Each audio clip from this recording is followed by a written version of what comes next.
اب حضرت آدم علیہ السلام کا قصہ بیان کیا جاتا ہے۔ وَإِذْ قَالَ رَبُّكَ، اور یاد کرو جب آپ کے رب نے فرمایا، لِلْمَلَائِكَةِ، فرشتوں سے فرمایا، انی جاعل فی الارض خلیفہ، بے شک میں زمین میں اپنا نائب بنانے والا ہوں۔ یہاں پر دو باتیں آپ سمجھ لیجئے۔ ایک تو یہ کہ خلیفہ کے معنی کیا ہیں۔ خلیفہ کے یہاں پر یہ معنی ہے، خلیفہ کا مفہوم یہ ہے اللہ تبارک و تعالی کے پیغام اور اللہ تعالی کے احکام بندوں تک پہنچانے والا۔ خلیفہ کے کیا معنی ہے؟ اللہ کے احکام، اللہ تعالی کے پیغامات بندوں تک پہنچانے والا، یعنی رب اور بندے میں وسیلہ، یعنی بندوں کو رب تک پہنچانے کا ذریعہ اور وسیلہ انبیاء ہیں، کہ جب بندے انبیاء سے وابستہ ہوتے ہیں تو ان کی برکتوں سے رب کی معرفت حاصل کر لیتے ہیں۔ تو خلیفہ کے یہاں پر یہ معنی ہے۔ دوسری بات یہ کہ ابھی آدم علیہ السلام کی پیدائش نہیں ہوئی اور اللہ تعالیٰ نے فرشتوں سے فرمایا میں زمین میں اپنا خلیفہ بنانے والا ہوں۔ تو کہاں فرمایا؟ زمین میں خلیفہ بنانے والا ہوں۔ اور پھر آدم علیہ السلام پیدا ہونے کے بعد جنت میں رہے، تو پیدائش سے پہلے یہ فیصلہ ہو گیا تھا کہ یہ کہاں جائیں گے؟ زمین میں جائیں گے۔ 500 سال آپ جنت میں رہے، اور 500 سال کے بعد اللہ تعالی کی حکمت کہ آپ کو بھلا دیا گیا اور آپ نے وہ درخت میں سے کھایا اور پھر آپ زمین میں آ گئے۔ آدم علیہ السلام کا اس میں قصور یا غلطی یا خطا نہیں ہے، یہ اللہ تعالی کی حکمت اور اللہ رب العالمین کا یہ فیصلہ تھا، انی جاعل فی الارض خلیفہ، پیدائش سے پہلے فرما دیا میں زمین میں خلیفہ بنانے والا ہوں۔ قالوا، فرشتے بولے، اتجعل فیہا، کیا تو اس زمین میں اسے خلیفہ بنائے گا، من یفسد فیہا، جو زمین میں فساد پھیلائے گا، ویسفک الدماء، اور خون بہائے گا، وَنَحْنُ نُسَبِّحُ بِحَمْدِكَ وَنُقَدِّسُ لَكَ، اور ہم تیری حمد کرتے ہوئے، تیری تعریف کرتے ہوئے، تیری خوبیاں بیان کرتے ہوئے تیری تسبیح کرتے ہیں اور تیری پاکی بیان کرتے ہیں۔ مطلب یہ تھا اے پروردگار، انسان تو زمین میں فساد کرے گا تو خلیفہ انسان کے بجائے ہمیں بنایا جائے۔ یہاں پر ایک سوال یہ ہے کہ فرشتوں کو کیسے پتا چلا کہ انسان فساد کرے گا؟ تو اس کی کئی وجوہات ہیں۔ ایک وجہ یہ ہے کہ فرشتوں کو جب یہ معلوم چلا کہ انسان میں نفس ہوگا اور انسان میں غصے کو بھی رکھا گیا، انسان میں شہوت کو بھی رکھا گیا، تو انہوں نے یہ خیال کیا اس طرح تو انسان بڑی آزمائش میں پڑ جائے گا، کیونکہ فرشتے غصے سے، شہوت سے، نفس سے معصوم ہیں، محفوظ ہیں۔ تو انہوں نے یہ خیال کیا کہ پھر انسان کا گناہوں سے بچنا تو مشکل ہو جائے گا، تو وہ پھر گناہ کریں گے اور زمین میں فساد ہو جائے گا، اور ہم چونکہ ان چیزوں سے معصوم ہیں تو خلافت ہمیں ملنی چاہیے، یہ بہت بڑا مقام ہے، یہ بہت بڑی سعادت ہے، یہ سعادت ہمیں نصیب ہو۔ قال انی اعلم ما لا تعلمون، اللہ تعالیٰ نے فرمایا مجھے وہ معلوم ہے جو تم نہیں جانتے، میرے اس کام کی وہ حکمتیں ہیں جو تمہیں نہیں معلوم۔ تم نے یہ تو دیکھ لیا کہ انسانوں میں یہ مادہ ہے، لیکن تم نے یہ نہ جانا کہ میرے وہ نیک بندے بھی ہوں گے جو فرشتوں سے بھی مقام و مرتبے میں بلند و بالا ہوں گے۔ حضرت امام غزالی علیہ رحمہ بڑی پیاری بات فرماتے ہیں کہ انسان اگر گناہوں میں پڑ جائے تو جانور سے بدتر ہے، کہ جانور کو جہنم کا عذاب نہیں دیا جائے گا، اور اگر اللہ اور اس کے رسول کا فرما بردار بن جائے تو عام فرشتوں سے بلند و بالا ہو جاتا ہے۔ وَعَلَّمَ، اور اللہ نے سکھائے آدم الاسماء، آدم علیہ السلام کو تمام چیزوں کے نام، کلہا، تمام چیزوں کے، تمام چیزیں آدم علیہ السلام کے سامنے پیش کی گئیں، آپ کو نام سکھائے گئے۔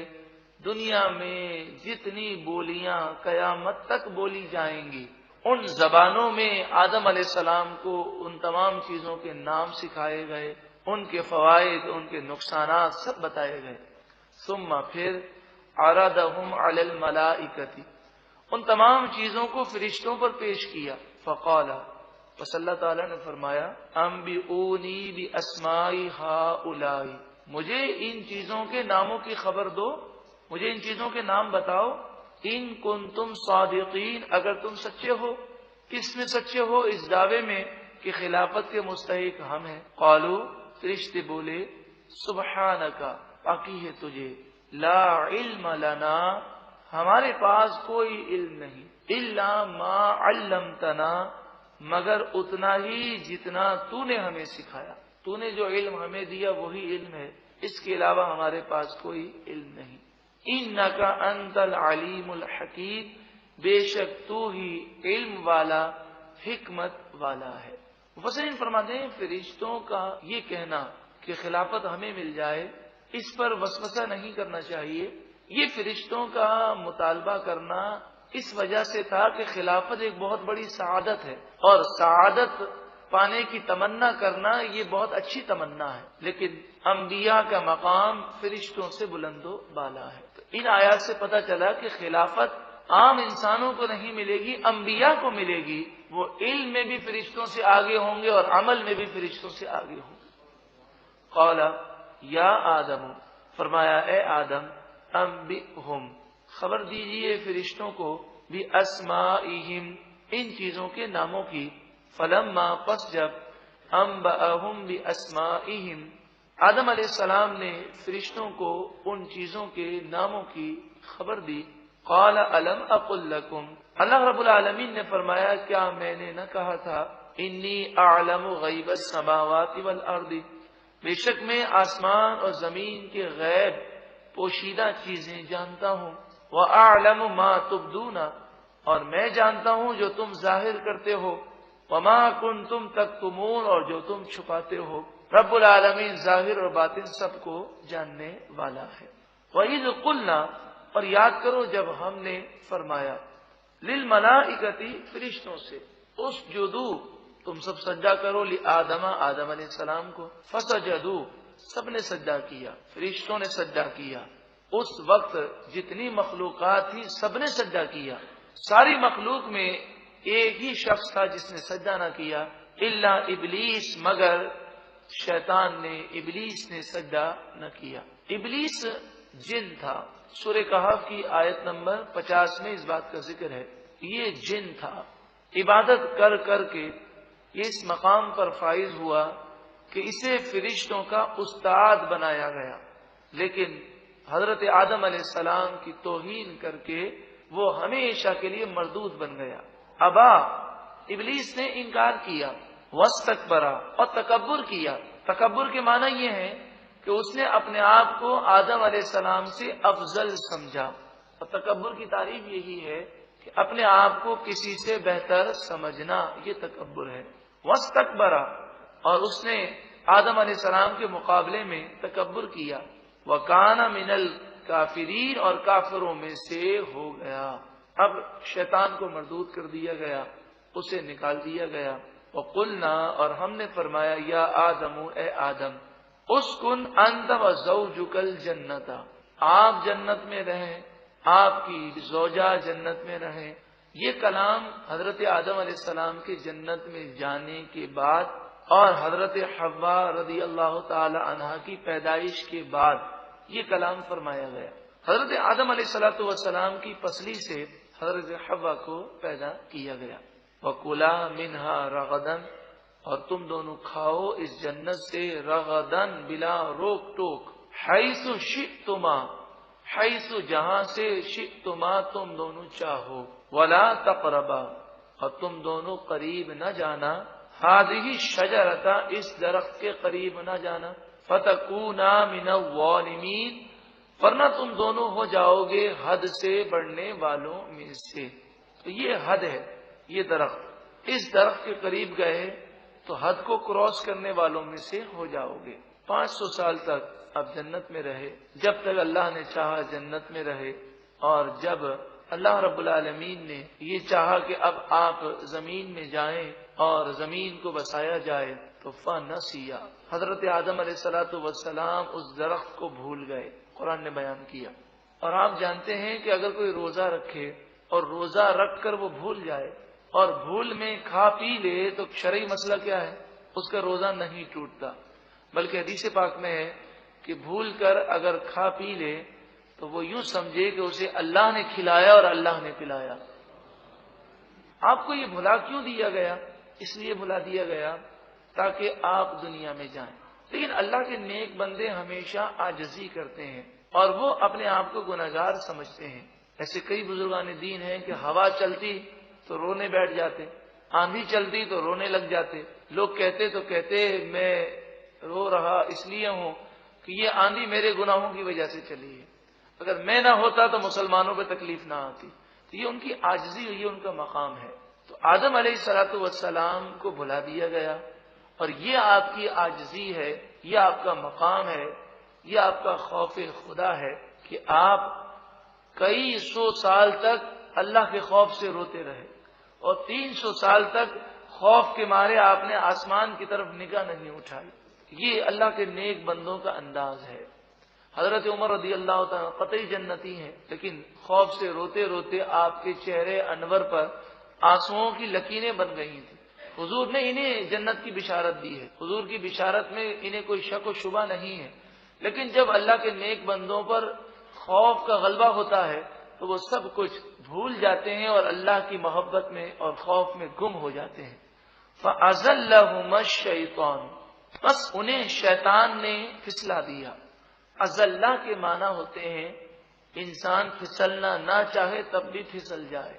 اگر آپ کا پاؤں پھسل جائے تو آپ خود نہیں پھسلتے، بلکہ آپ کے نہ چاہتے ہوئے بھی پاؤں پھسل جاتا ہے۔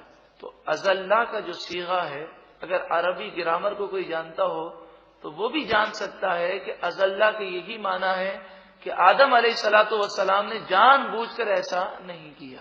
فَأَزَلَّهُمَا الشَّيْطَانُ عَنْهَا، شیطان نے اس درخت کے بارے میں ان دونوں کو پھسلا دیا۔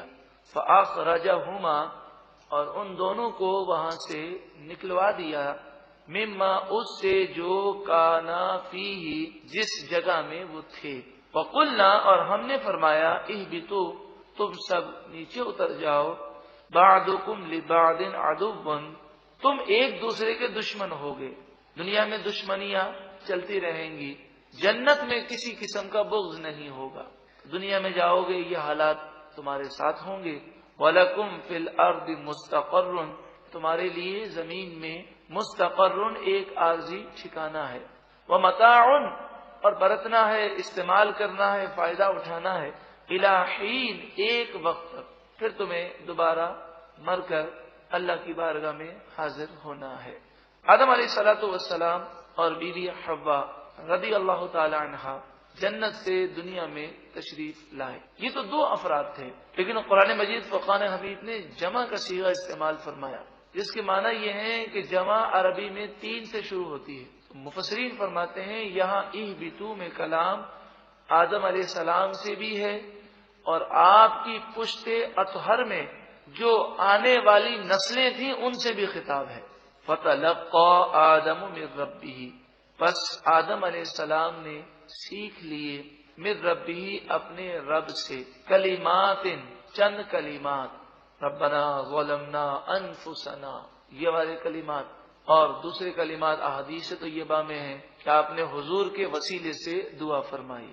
فتاب علیہ، پس اللہ تعالی نے ان پر رحمت فرمائی، انہ ہوا، بے شک وہی، التواب، بہت توبہ قبول کرنے والا، الرحیم، بہت مہربان ہے۔ قلنا، ہم نے فرمایا، اہبطوا، تم سب اترو، منہا، اس جنت سے، جمیعاً، سب، تم سب اس جنت سے اتر جاؤ۔ فَإِمَّا يَأْتِيَنَّكُم مِّنِّي هُدًى، پس اگر تمہارے پاس میری طرف سے کوئی ہدایت آئے، تو جب بھی ہدایت آئے تم اس ہدایت اور اس پیغام پر عمل کرنا۔ فمن تبع ہدایا، پس جو کوئی پیروی کرے گا میری ہدایت کی، میرے پیغام کی، فلا خوف علیہم، ان پر نہ کوئی خوف ہوگا، ولا هم یحزنون، اور نہ وہ غمگین ہوں گے۔ والذین کفروا، اور وہ لوگ جنہوں نے کفر کیا، وکذبوا بآیاتنا، اور ہماری آیتوں کو انہوں نے جھٹلایا، اولئک اصحاب النار، یہی لوگ جہنمی ہیں، ہم فیہا خالدون، وہ اس میں ہمیشہ رہنے والے ہیں۔ دونوں گروہوں کا ذکر کر دیا گیا، جنتی اور جہنمی۔ انسان کو اللہ نے عقل بھی دی ہے۔ اب فمن تبع ہدایا، یا تو اس پر پیروکار ہو جائے کہ اللہ کی ہدایت پر عمل کرے اور لا خوف علیہم ولا هم یحزنون کا تاج اپنے سر پر سجا لے اور جہنم کے خوف سے اور قیامت کے خوف سے بری ہو جائے اور جنت میں چلا جائے، یا پھر دوسرا راستہ ہے جہنم کا۔ ہم یقیناً عقل مند ہیں، اللہ تعالی ہمیں جنت کے راستے پر چلنے کی توفیق عطا فرمائے۔